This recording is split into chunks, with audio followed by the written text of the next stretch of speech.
Dom Pod. Let's talk about Google's video generator.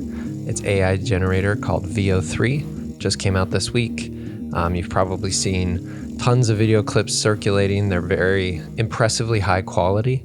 I saw a video of like a sailor with the ocean behind him, and he was delivering some dramatic lines, and it looked very realistic. I wouldn't say that like it's completely convincing. There's still bugs and all sorts of kind of AI little artifacts that you can see in these clips if you really, really look closely. But honestly, at a glance, some of these clips look like shots that would cost millions of dollars to make in a Hollywood film with a bunch of CGI in it. And so, yeah, it's pretty shocking. I mean, I think the AI acceleration in the creative arts continues, and it gets steeper and steeper, more and more exponential.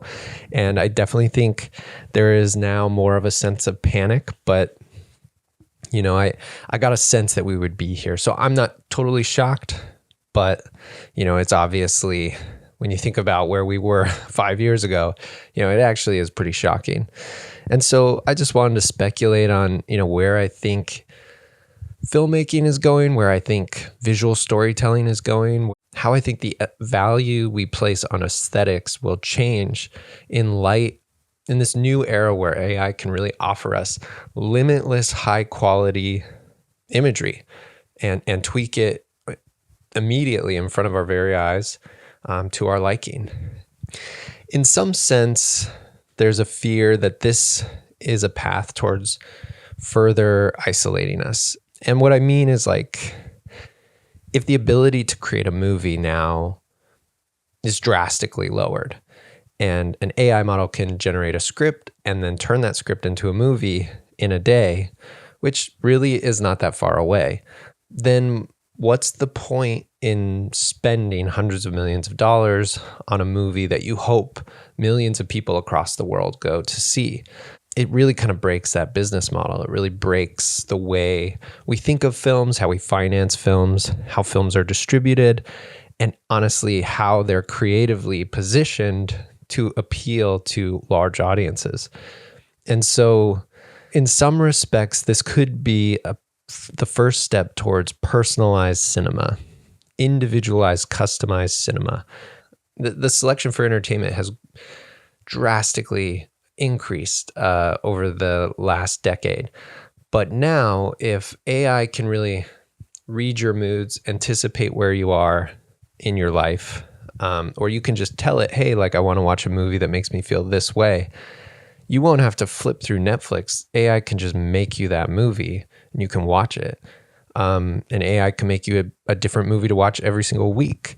And so in a certain sense, like, the authorship of films is kind of at risk here, because if we can all have the film that we want for ourselves, it sort of just kind of continues to build this sort of bubble cocoon-like vision of AI. And, you know, this is freaky to think about.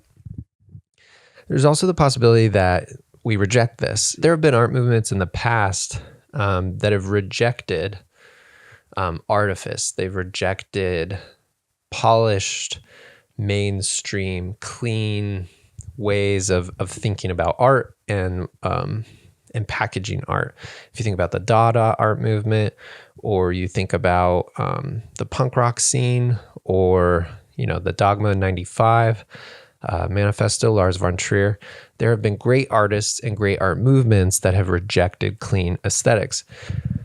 And so in some sense, like, yes, there's a world where we have unlimited, perfect, you know, air quotes, unlimited, perfect films customized for us as individuals. And our AI friend or our AI agent is just always cooking these in the background, and then, you know, has it ready for your date night, or has it ready for your, you know, to watch before you go to bed. But I think the question is, would we actually like that? And this is what I think is so interesting about this like VO3 moment is it actually raises a lot of questions. Like, do we really just enjoy movies because they are images that please and feed our eyeballs? And if we had a machine that could just generate that for us alone, would we actually like that? Or is there something more to movies that we like? Is the experience of watching a film, are we tapping into a sort of like group think, group meditation, communal experience where a movie comes out, we think about the filmmaker that made it, we think about the actors that are in it, we think about the stories of how it was made, the film it was shot on, the cameras it was shot with. You know, if you think about like Christopher Nolan's movies, and you know, Christopher Nolan is arguably the most revered filmmaker at large right now. He passionately defends practical effects, and he has really championed IMAX cameras, and there's really an emphasis on the tactile materials that go into making his work. What is it that we love? Is it the movie itself, or is it so much, you know, this cloud of narrative that floats around the crafting of the thing itself? And what I think is interesting about films is they really do have more of a cloud. You know, a painting carries the mythos of the painter. If we think of Van Gogh, there's, you know, a Van Gogh painting is worth so much more because we all have a charged narrative in our mind about the tragedy of Van Gogh and his genius and his brilliance. You know, the cult of the artist does matter.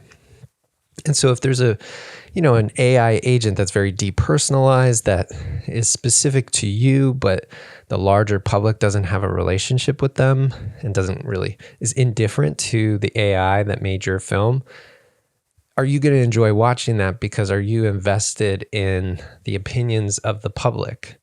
And so we choose to watch things that the public tells us are interesting and worth our time. And then we weigh in and we add our commentary. I suspect that is part of the act of watching movies and consuming films and consuming images.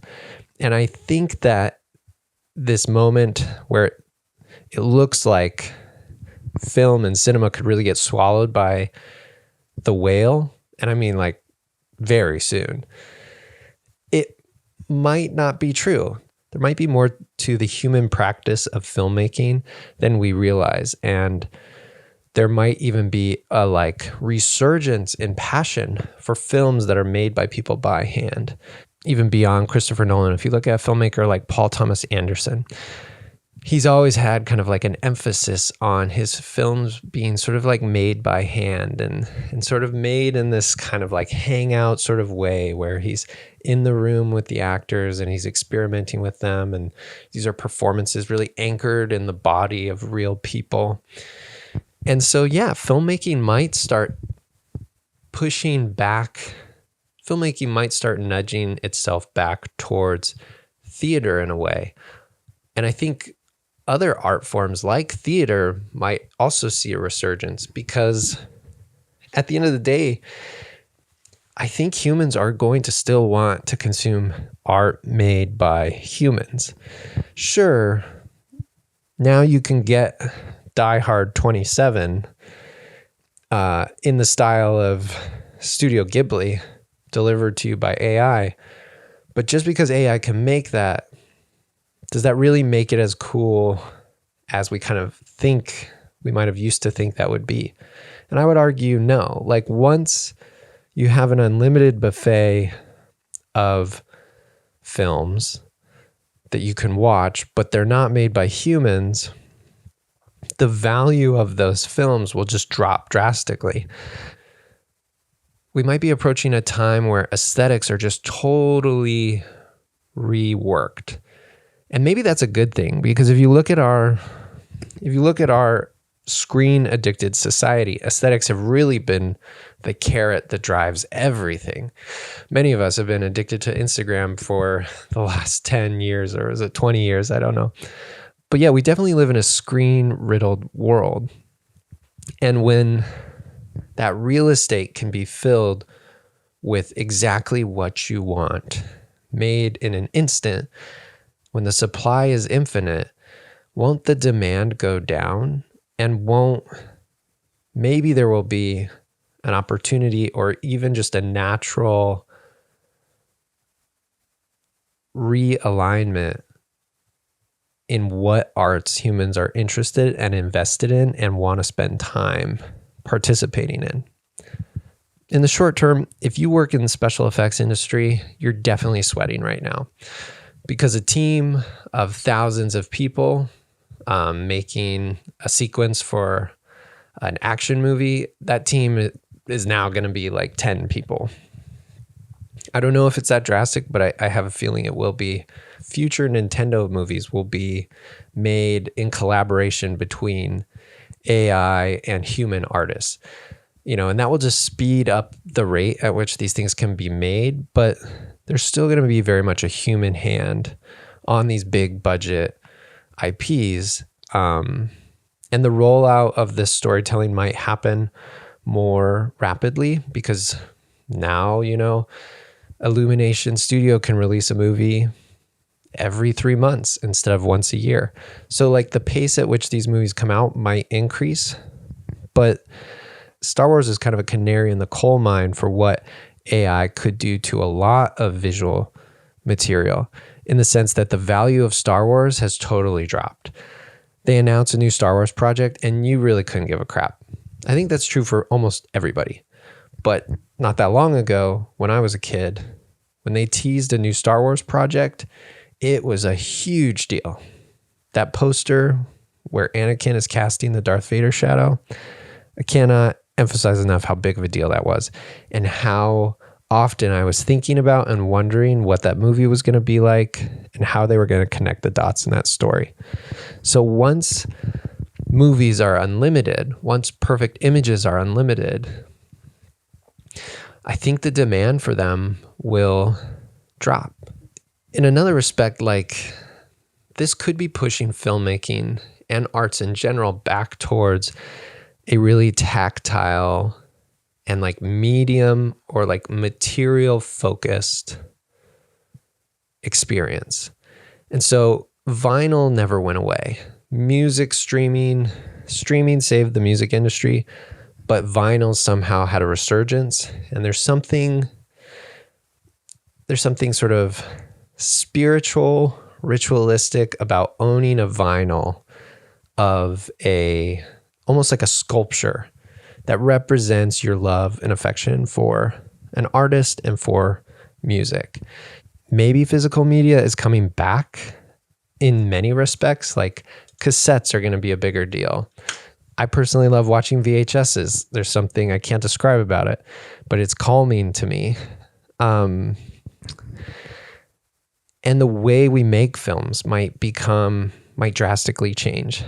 Lars von Trier's Dogma 95 manifesto maybe was a little bit ahead of its time. Lars von Trier really disavowed all artifice of filmmaking, and he was all about, he created these rules or these obstructions to force himself, but I think more broadly to kind of force the creative human spirit to find its way through obstacles and to not get, bogged down by artifice and superficiality and pretty images.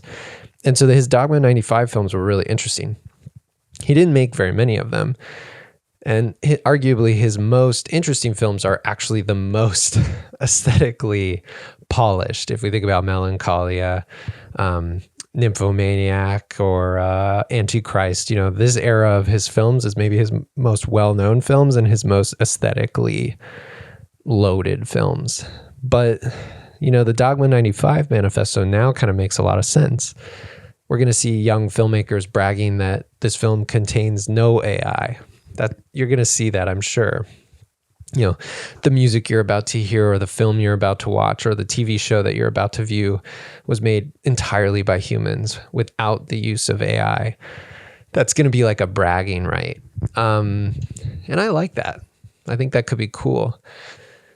We're going to see tons of documentaries now that are kind of like those Netflix docs that have AI generated dramatizations of courtroom scenes, or, an AI OJ Simpson walking into a courthouse. And I personally think that'll just be distasteful and unethical.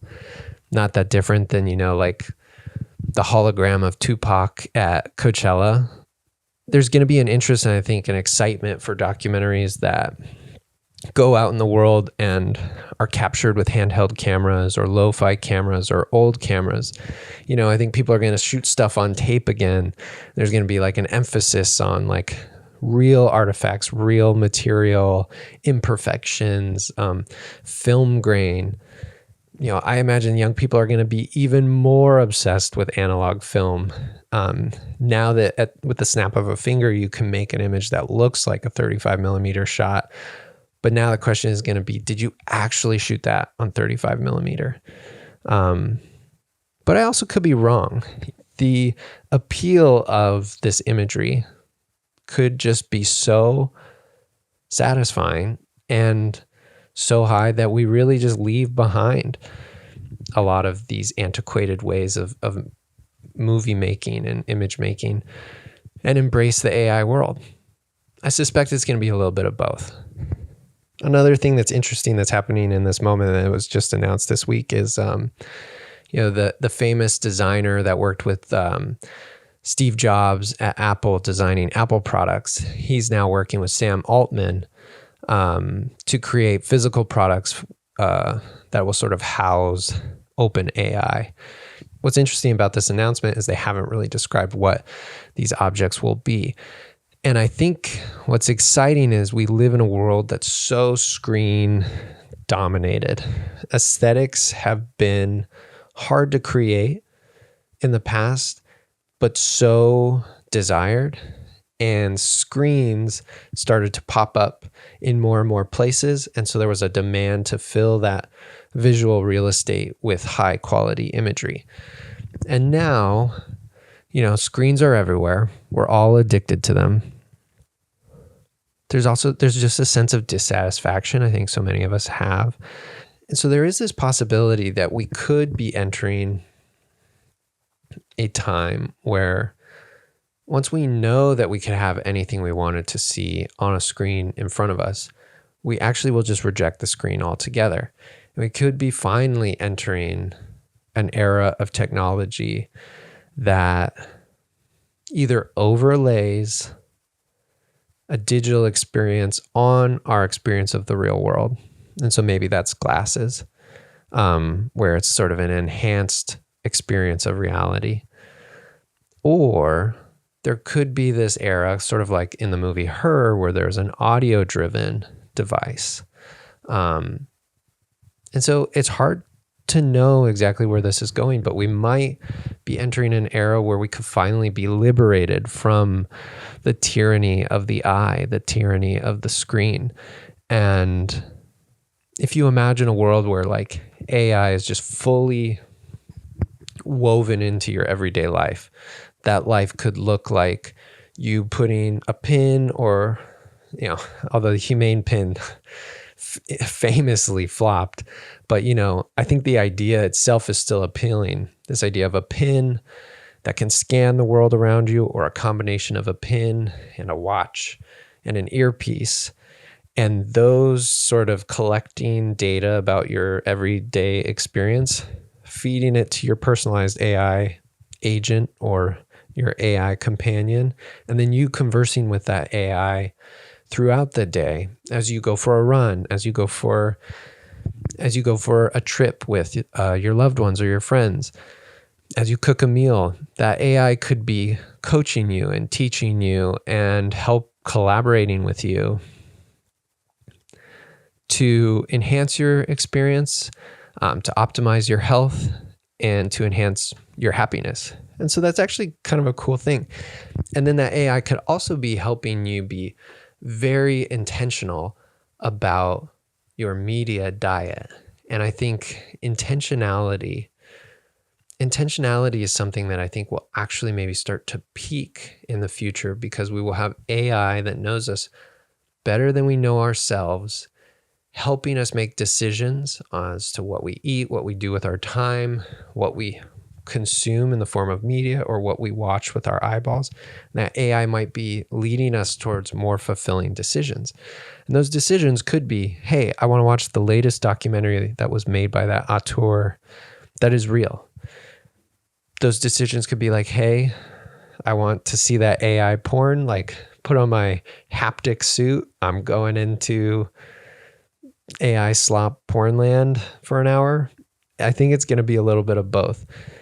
I worry that there might be a schism in society where some people reject AI entirely and are kind of the Luddites left in the past, and some people embrace it fully and sort of almost become a new species. That might not happen. We might be far from that sort of schism. A more pragmatic and I think realistic or reasonable prediction is that this new technology like VO3 is going to first change the industries that make imagery. And so we're going to see AI radically rock Hollywood. And unfortunately, I just think jobs are going to continue to diminish in that space. It's going to affect social media quite a bit, but there will be a saturation point. And once we hit that saturation point, that will push us to reevaluate what we want from movies, what we want from the content that we spend our precious, precious, precious time watching. And so in the long run, this could be a step towards making all of those experiences better. It also could be a step towards making all of those experiences more disorienting, more confusing, more addictive, more engrossing, and less fulfilling for the people who make them, as well as the people who consume them. I'm eager to see the next, new wave of cinema pop up. I have a feeling it's going to pop up on YouTube. And so I'm eager to see kind of the next generation of auteurs that arise on YouTube. And I think some of them will use these AI tools in an insanely creative way that we can't even imagine yet. And then I think some of them will reject them entirely, and they will pick up, the old artifacts of the past, and they will use them in new ways. So yeah, that's my thought on Google VO3. More to come, but the Will Smith eating spaghetti has improved once again, and it is proving at a rate that is staggering and exciting and terrifying all at the same time.